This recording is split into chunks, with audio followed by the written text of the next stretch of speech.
गगन GS study point पर आप सभी का स्वागत है। आज की क्लास में दोस्तों हम लोग जीके जीएस के इम्पोर्टेंट 50 प्रश्नों को पढ़ेंगे जो कि SSC GD 2026, UP home guard, UP police के साथ साथ अन्य सभी एग्जाम्स के लिए इम्पोर्टेंट है। तो आप सभी लोग इस क्लास को ध्यान से देखिएगा और गगन जीएस स्टडी पॉइंट चैनल को लाइक शेयर सब्सक्राइब जरूर करिएगा। तो आइए शुरू करते हैं आज की क्लास।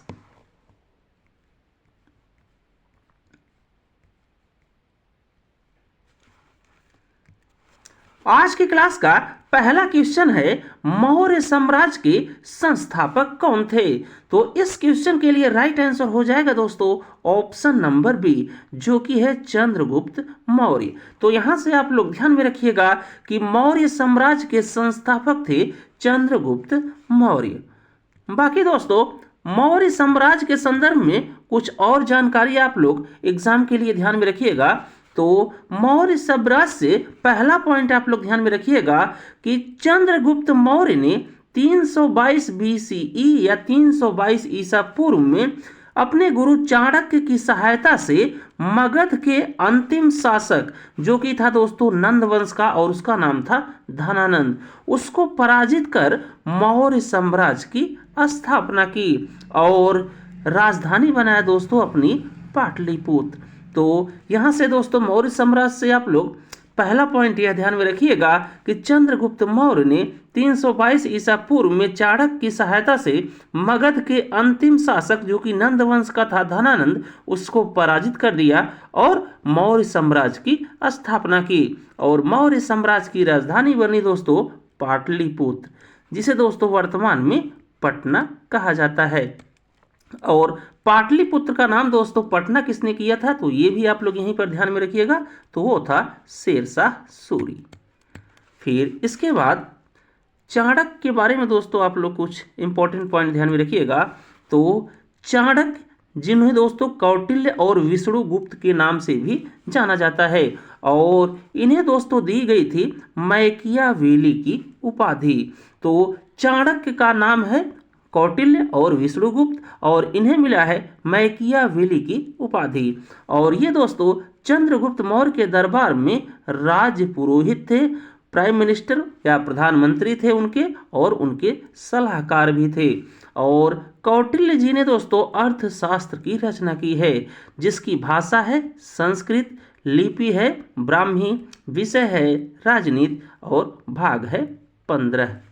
फिर इसके बाद दोस्तों आप लोग ध्यान में रखिएगा कि सेल्यूकस निकेटर का नाम जो कि था दोस्तों सिकंदर का सेनापति, और इसने एक दूत भेजा चंद्रगुप्त मौर्य के दरबार में जिसका नाम था मेगस्थनीज। और इस मेगस्थनीज ने दोस्तों एक किताब लिखी है जिसका नाम है इंडिका। ये बहुत इंपॉर्टेंट है, बहुत बार एग्जाम में आया है, तो आप लोग इसे ध्यान में रखिएगा कि सिकंदर का सेनापति था सेल्यूकस निकेटर, जिसने एक अपना दूत भेजा चंद्रगुप्त मौर्य के दरबार में जिसका नाम था मेगस्थनीज, और मेगस्थनीज ने एक किताब लिखी है दोस्तों जिसका नाम है इंडिका। फिर इसके बाद आप लोग अगला पॉइंट आप लोग ध्यान में रखिएगा कि चंद्रगुप्त मौर्य की मृत्यु हुई थी दोस्तों 298 बीसी या ईसा पूर्व में श्रवणबेलागोला, जो कि वर्तमान में पड़ता है कर्नाटक में। तो मौर्य साम्राज्य और चंद्रगुप्त मौर्य से दोस्तों आप लोग इतनी बातें ध्यान में रखिएगा।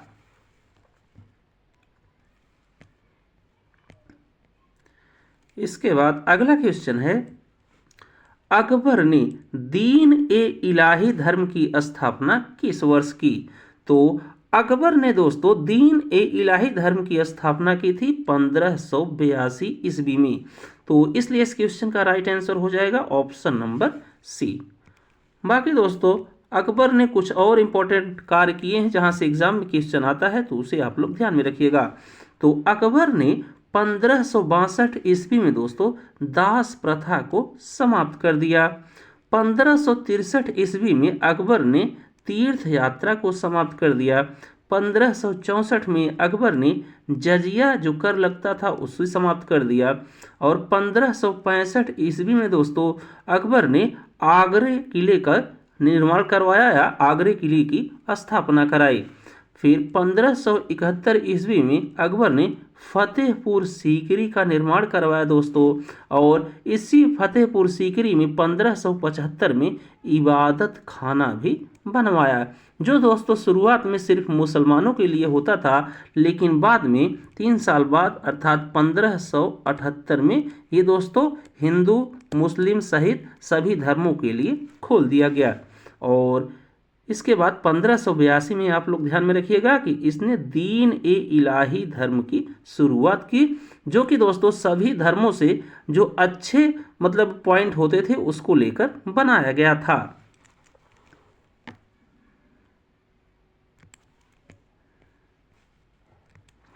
इसके बाद अगला क्वेश्चन आप लोग ध्यान में रखिएगा, स्वदेशी आंदोलन की शुरुआत कब हुई थी? तो इस क्वेश्चन के लिए राइट आंसर हो जाएगा ऑप्शन नंबर बी, जो कि है 1905। तो यहां से आप लोग ध्यान में रखिएगा कि स्वदेशी आंदोलन की शुरुआत हुई 1905 में। बाकी दोस्तों स्वदेशी आंदोलन से कुछ और इंपॉर्टेंट पॉइंट आप लोग ध्यान में रखिएगा। तो स्वदेशी आंदोलन में दोस्तों पहला पॉइंट आप लोग यह ध्यान में रखिएगा कि स्वदेशी आंदोलन की शुरुआत हुई दोस्तों बंगाल के विभाजन के विरोध में, और स्वदेशी आंदोलन की शुरुआत हुई 7 अगस्त 1905 को। फिर इसके बाद दोस्तों स्वदेशी आंदोलन का जो भारत में हर जगह किया जा रहा था, उनमें कुछ मुख्य लोगों का नाम ध्यान में रखिएगा जो कि स्वदेशी आंदोलन का नेतृत्व कर रहे थे पूरे भारत में, और यहाँ से एग्जाम में क्वेश्चन अक्सर पूछ लिया जाता है। तो सबसे पहले आप लोग ध्यान में रखिएगा, बंगाल से स्वदेशी आंदोलन की शुरुआत किसने की? तो बंगाल में दोस्तों स्वदेशी आंदोलन की शुरुआत की गई रविंद्रनाथ टैगोर जी के द्वारा। फिर इसके बाद महाराष्ट्र में स्वदेशी आंदोलन दोस्तों किया जा रहा था, या महाराष्ट्र में स्वदेशी आंदोलन का नेतृत्व कर रहे थे बाल गंगाधर तिलक जी। फिर पंजाब में आप लोग ध्यान में रखिएगा कि पंजाब में स्वदेशी आंदोलन का नेतृत्व कर रहे थे लाला लाजपत राय जी, और दिल्ली में स्वदेशी आंदोलन का नेतृत्व कर रहे थे हैदर रजा। फिर इसके बाद अगला क्वेश्चन आप लोग ध्यान में रखिएगा, द्वितीय सिकंदर की उपाधि किस शासक को दी गई थी? तो द्वितीय सिकंदर कहा जाता था दोस्तों अलाउद्दीन खिलजी को, जो कि है ऑप्शन नंबर सी में। इसके बाद अगला क्वेश्चन है, राजतरंगिणी के लेखक कौन हैं? तो राजतरंगिणी के लेखक हैं दोस्तों कल्हड़, जो कि है ऑप्शन नंबर बी में। इसके बाद अगला क्वेश्चन है, रावी नदी का वैदिक नाम क्या था? तो रावी नदी का वैदिक नाम था दोस्तों पुरुषड़ी, जो कि है ऑप्शन नंबर सी में। बाकी दोस्तों वैदिक काल में कुछ अन्य नदियों के नाम जो थे उसे आप लोग ध्यान में रखिएगा, वहां से भी एग्जाम में क्वेश्चन पूछा जाता था। तो वैदिक काल में दोस्तों झेलम नदी का नाम था वितस्ता, और रावी नदी का नाम था दोस्तों वैदिक काल में पुरुषड़ी, और चिनाब नदी का नाम था दोस्तों वैदिक काल में अस्किनी, ब्यास नदी का नाम था वैदिक काल में विपाशा, और सतलुज नदी का नाम था दोस्तों वैदिक काल में शतुद्री।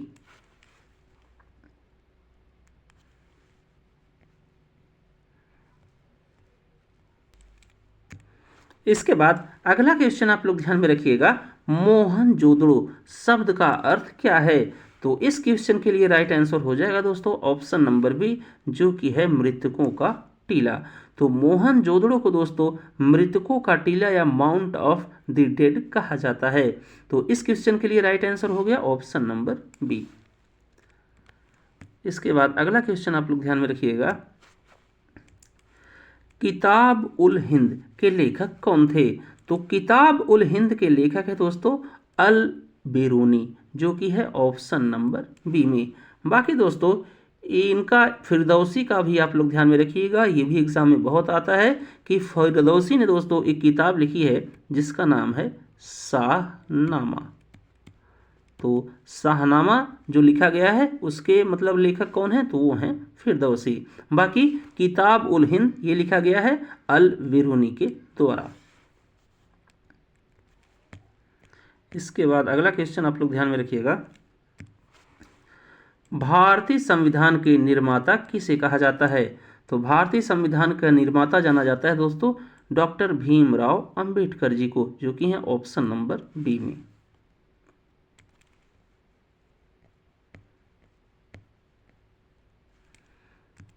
इसके बाद अगला क्वेश्चन दोस्तों आप लोग ध्यान में रखिएगा, प्रथम बौद्ध संगीत कहाँ आयोजित हुई थी?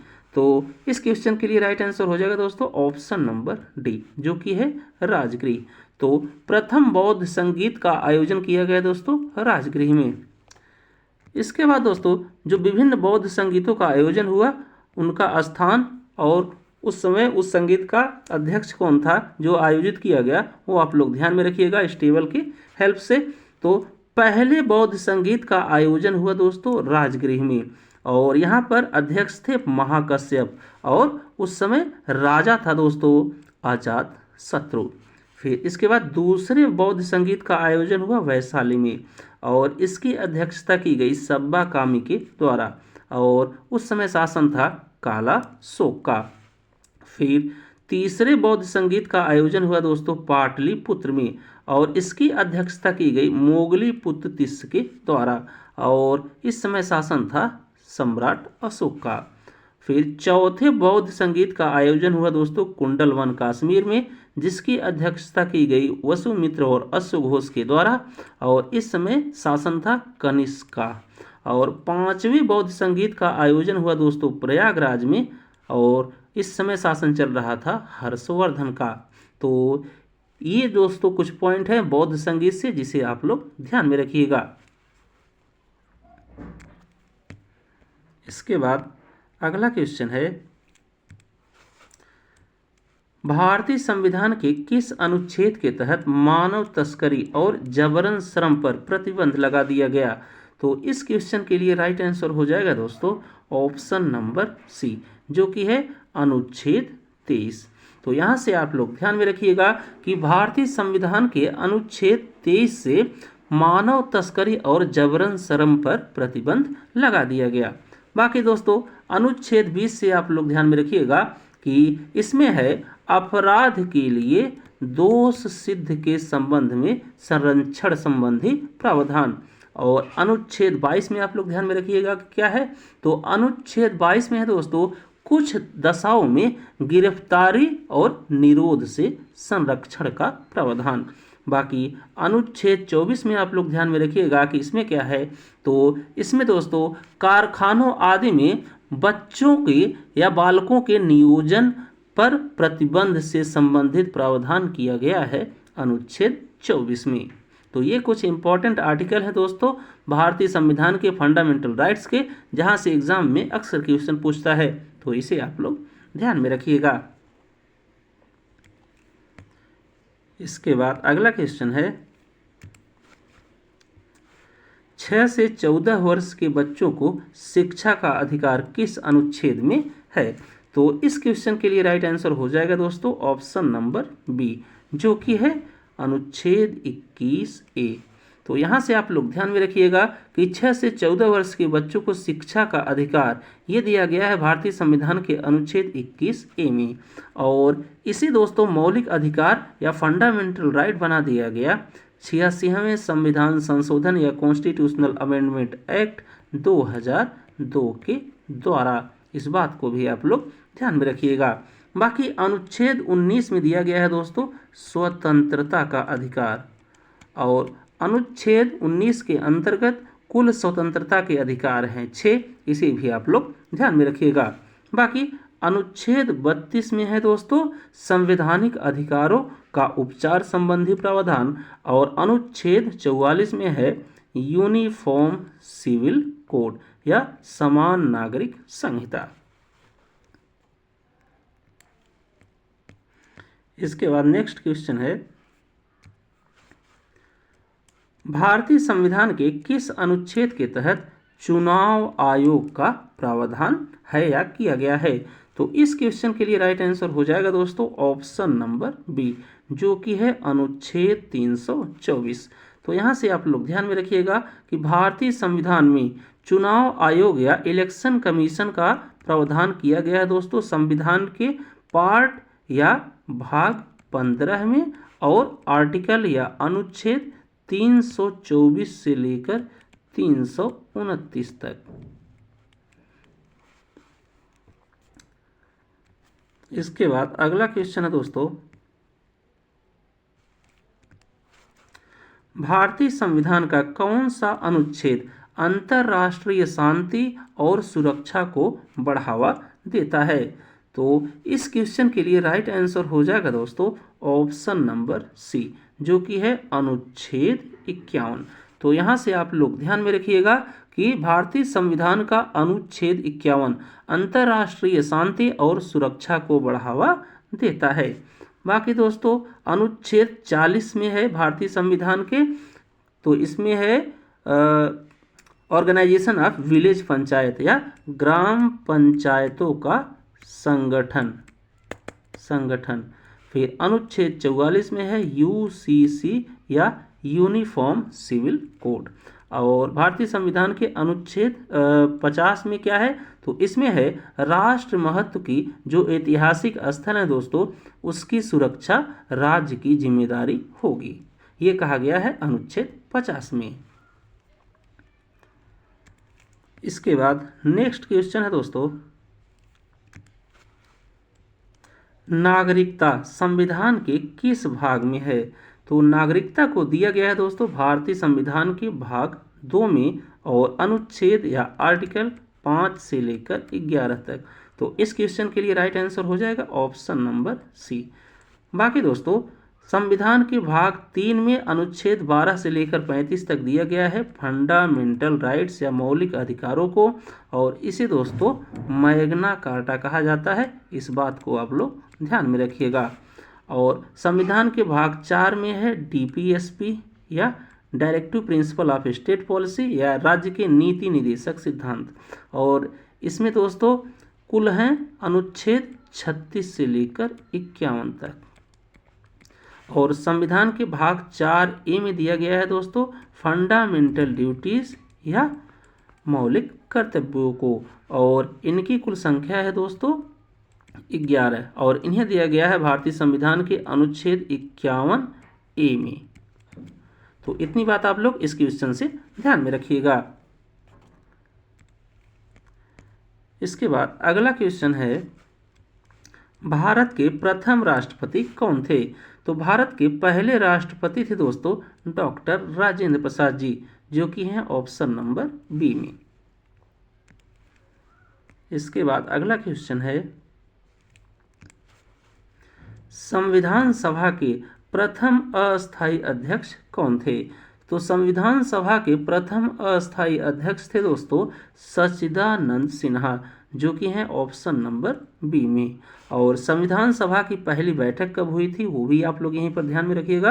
तो संविधान सभा या कॉन्स्टिट्यूएंट असेंबली की पहली बैठक हुई दोस्तों 9 दिसंबर 1946 को, जिसमें अस्थायी अध्यक्ष चुना गया था डॉक्टर सच्चिदानंद सिन्हा जी को। इसके बाद नेक्स्ट क्वेश्चन है, भारत को राज्यों का संघ किस अनुच्छेद में कहा गया? तो भारत राज्यों का एक संघ होगा, ये कहा गया है संविधान के अनुच्छेद 1 में, जो कि है ऑप्शन नंबर ए में।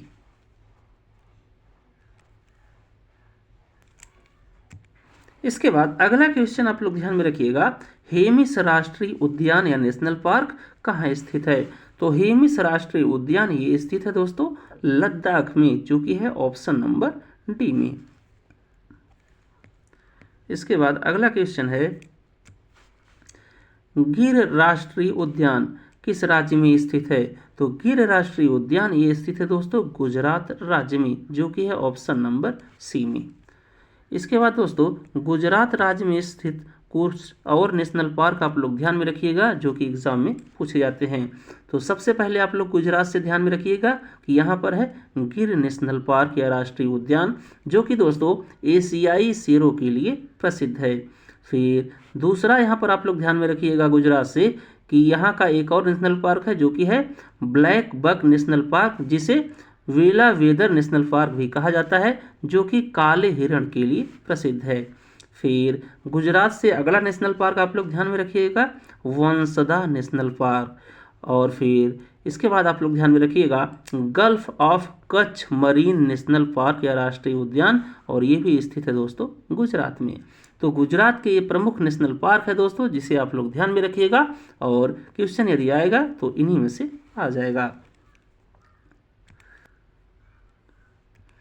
इसके बाद अगला क्वेश्चन आप लोग ध्यान में रखिएगा उत्तरी मैदानों में किस प्रकार की मिट्टी पाई जाती है।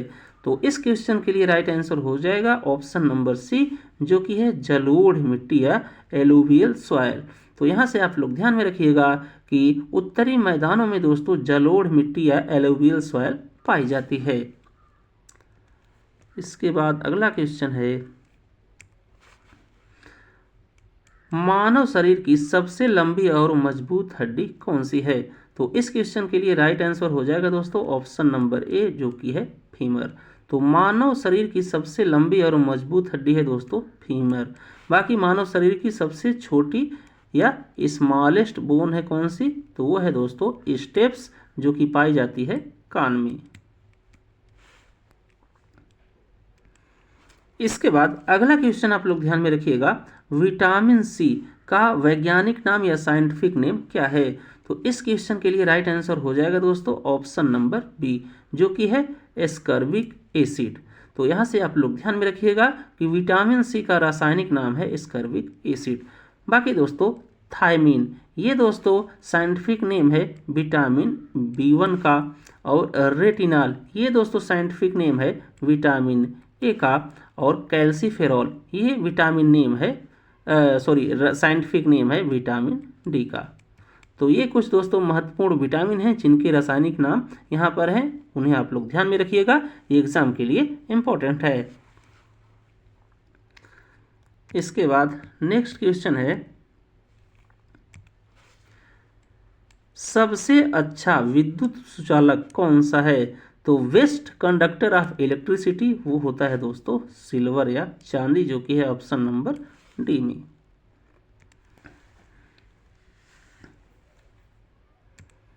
इसके बाद अगला क्वेश्चन आप लोग ध्यान में रखिएगा योजना आयोग या प्लानिंग कमीशन की स्थापना कब हुई थी। तो इस क्वेश्चन के लिए राइट आंसर हो जाएगा ऑप्शन नंबर बी, जो कि है 1950। बाकी दोस्तों योजना आयोग या प्लानिंग कमीशन की दोस्तों एग्जैक्ट डेट आप लोग ध्यान में रखिएगा कि इसकी स्थापना कब हुई थी। तो वो थी 15 मार्च 1950, और इसके चेयरमैन या अध्यक्ष थे दोस्तों पंडित जवाहरलाल नेहरू जी, और इसके डिप्टी चेयरमैन या उपाध्यक्ष थे गुलजारी लाल नंदा।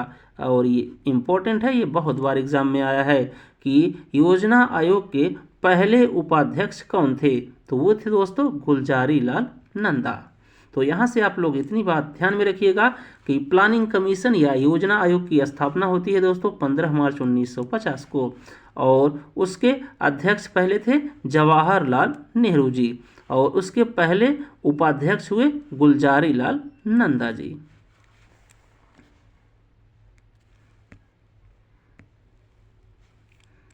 इसके बाद अगला क्वेश्चन आप लोग ध्यान में रखिएगा आत्मदोष रोपण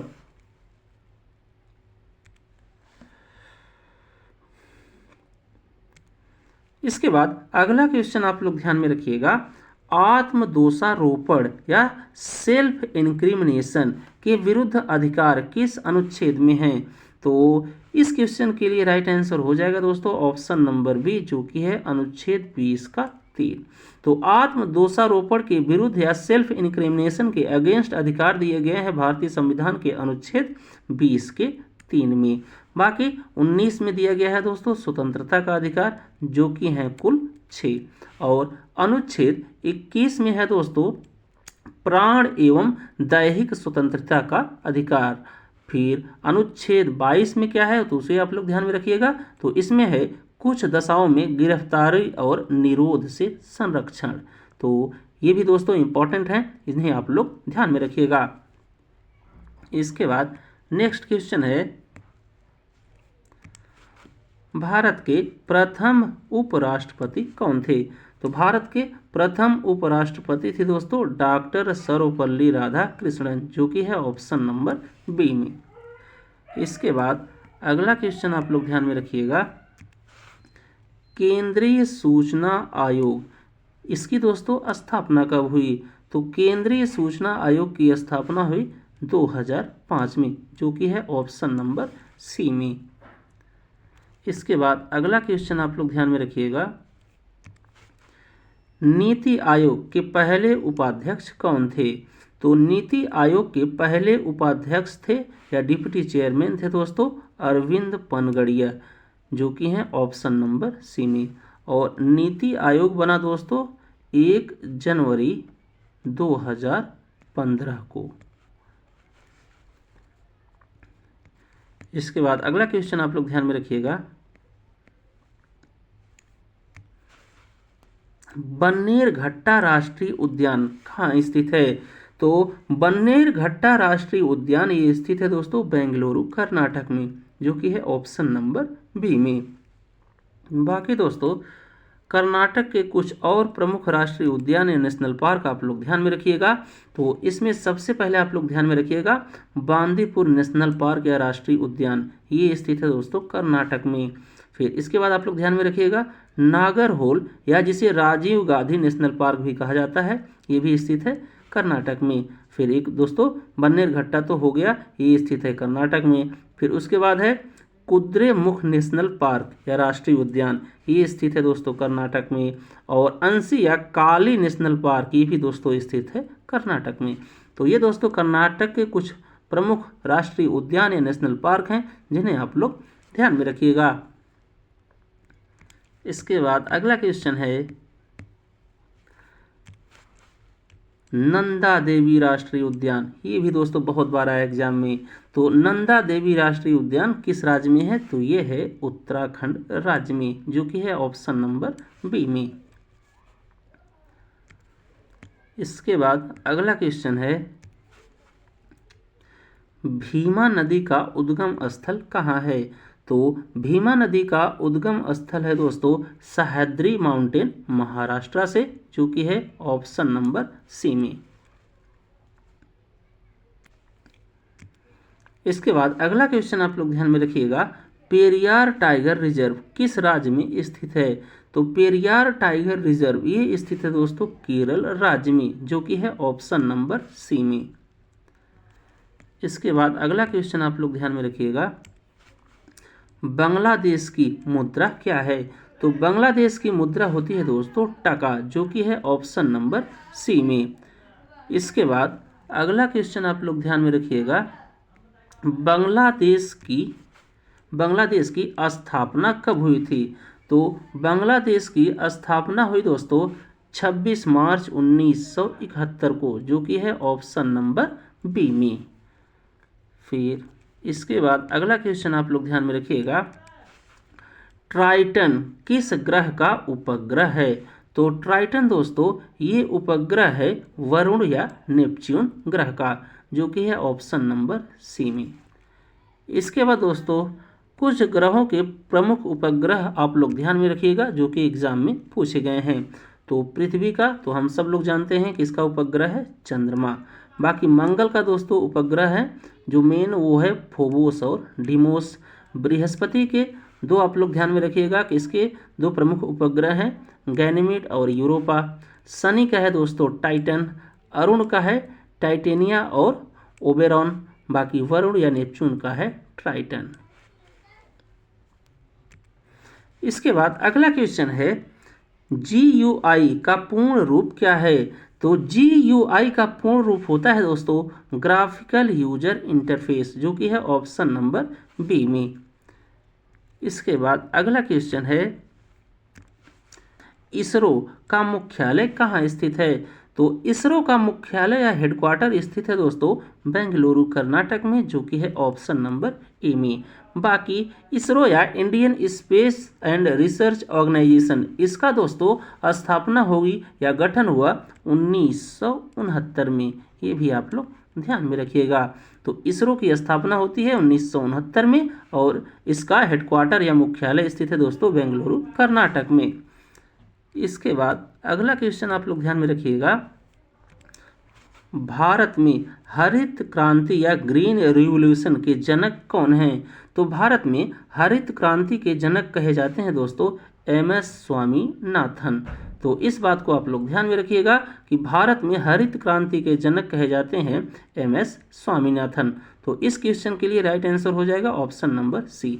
बाकी दोस्तों अंतरराष्ट्रीय स्तर पर हरित क्रांति या ग्रीन रिवॉल्यूशन के जनक कहे जाते हैं नॉर्मन बोरलॉग। और भारत में श्वेत क्रांति के जनक कहे जाते हैं दोस्तों वर्गीज कुरियन। ये भी आप लोग ध्यान में रखिएगा।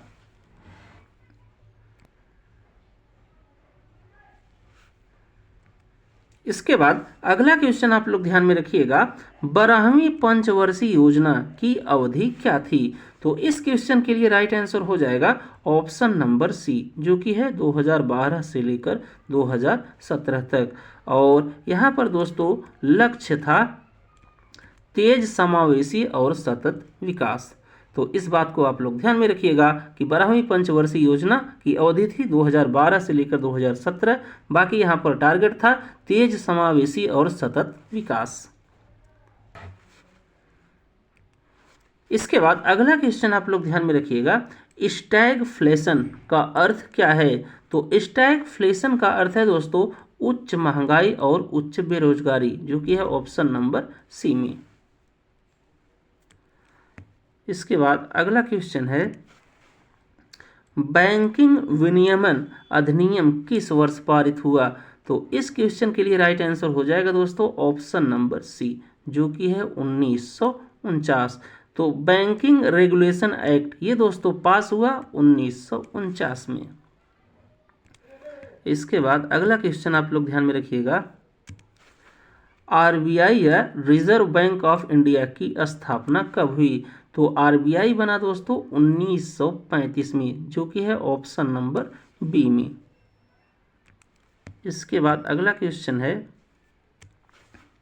भारत का केंद्रीय बैंक या सेंट्रल बैंक कौन सा है? तो भारत का केंद्रीय बैंक है दोस्तों आरबीआई, जो कि है ऑप्शन नंबर सी में। इसके बाद अगला क्वेश्चन है, योजना आयोग या प्लानिंग कमीशन के पहले उपाध्यक्ष कौन थे? तो योजना आयोग या प्लानिंग कमीशन के पहले उपाध्यक्ष थे दोस्तों गुलजारी लाल नंदा, जो कि है ऑप्शन नंबर बी में। इसके बाद अगला क्वेश्चन आप लोग ध्यान में रखिएगा, बिकमिंग पुस्तक की लेखिका कौन है? तो बिकमिंग पुस्तक की लेखिका है दोस्तों मिशेल ओबामा, जो कि है ऑप्शन नंबर सी में।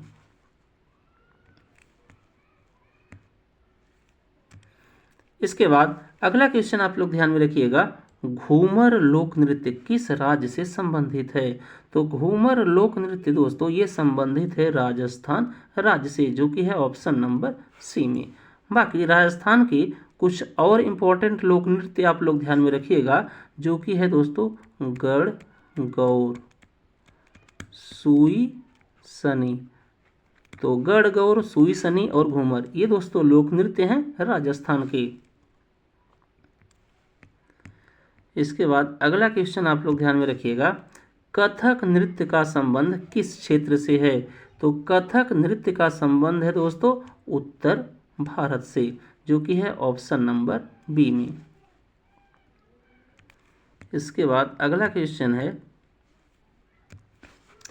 पंडित बिरजू महाराज किस कला से जुड़े थे? तो पंडित बिरजू महाराज ये जुड़े थे दोस्तों कथक नृत्य से, जो कि है ऑप्शन नंबर सी में। बाकी पंडित बिरजू महाराज के बारे में आप लोग कुछ इंपॉर्टेंट फैक्ट ध्यान में रखिएगा, जो कि एग्जाम में पूछे जाते हैं। तो पंडित बिरजू महाराज का जन्म हुआ दोस्तों वाराणसी में 1938 में, और ये लखनऊ घराने और कथक नृत्य से संबंधित थे। और बिरजू महाराज को दोस्तों पद्म विभूषण पुरस्कार मिला 1986 में, और इन्हें संगीत नाटक अकादमी पुरस्कार भी मिल चुका है। फिर इसके बाद आज की क्लास का लास्ट क्वेश्चन आप लोग ध्यान में रखिएगा, उस्ताद बिस्मिल्लाह खान किस वाद्य यंत्र के लिए प्रसिद्ध थे? तो इस क्वेश्चन के लिए राइट आंसर हो जाएगा ऑप्शन नंबर डी, जो कि है शहनाई। तो उस्ताद बिस्मिल्लाह खां ये दोस्तों प्रसिद्ध थे शहनाई वाद्य यंत्र के लिए। बाकी उस्ताद बिस्मिल्लाह खां के बारे में आप लोग कुछ फैक्ट ध्यान में रखिएगा।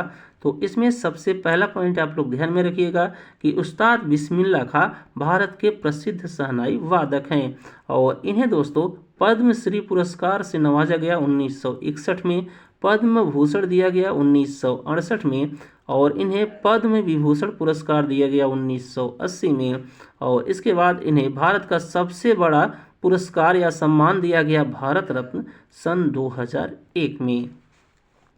तो बस दोस्तों इस क्लास में बस इतना ही। अगर आपको हमारी ये क्लास अच्छी लगी हो तो आप सभी लोग इस क्लास को एकदम जमकर सब्सक्राइब कर दीजिएगा।